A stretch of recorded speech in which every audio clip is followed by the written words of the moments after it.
Thank you.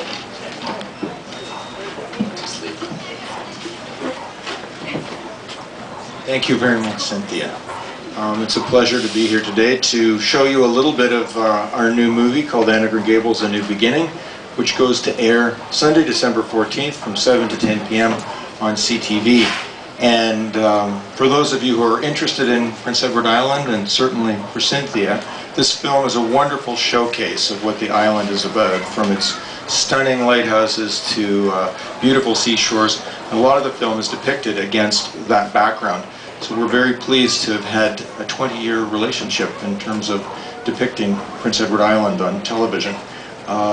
It's funny because when I first read Anne of Green Gables, I was not a fan. My wife insisted that I look at seriously doing a film version of the novel, and it took me a couple of times to read the book and really try and understand it. But one of the things that happened as I began to break through on the novel was the sense of what Montgomery was writing about. This picturesque island became not only her means of expressing her great passion in life, which she was forced as a Victorian lady to subdue, but it became almost part of her alter ego, in the same way that Anne is an alter ego for L.M. Montgomery. They're almost one and the same, both this landscape and the character of Anne, as Cynthia has very aptly described. The challenge in writing another Anne story, for me, because I had absolutely no interest in doing another Anne movie. I'd done my 3 films starring Megan Follows, and I considered them working together well as a trilogy. But the challenge for me, when I was pursued by broadcasters and fans all around the world to consider doing another movie for the 100th anniversary of the publication of the novel, was to look at the material and see whether I could come up with another story, because I felt within the books, the later Montgomery books, there wasn't that much that I was interested in telling as a film.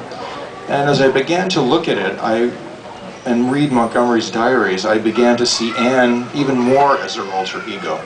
So I began to consider some of the parts of Montgomery's own life. Her mother died at a very early age, and after that she was left in the care of 2 very, very strict grandparents who lived on Prince Edward Island. She ultimately transformed those people into Matthew and Marilla, and she ultimately transformed herself into Anne. So a lot of where Anne was born was in the loneliness of Montgomery's upbringing as a child, where she was forced to kind of create this huge imaginary world in Prince Edward Island. So I went one step further and said to myself, what would happen if Anne of Green Gables, as a writer, as I've depicted her in the earlier films, grew up and became someone like L.M. Montgomery? And what would happen if she was faced to confront her early life in a way that was completely unexpected, as Montgomery was faced with that during her own life. So that's the conceit of the book. This is a little bit like watching Wicked opposite The Wizard of Oz. Anne, as an older woman, is ready to sell Green Gables, and before she sells the property, she finds a letter in a closet buried under the floorboards.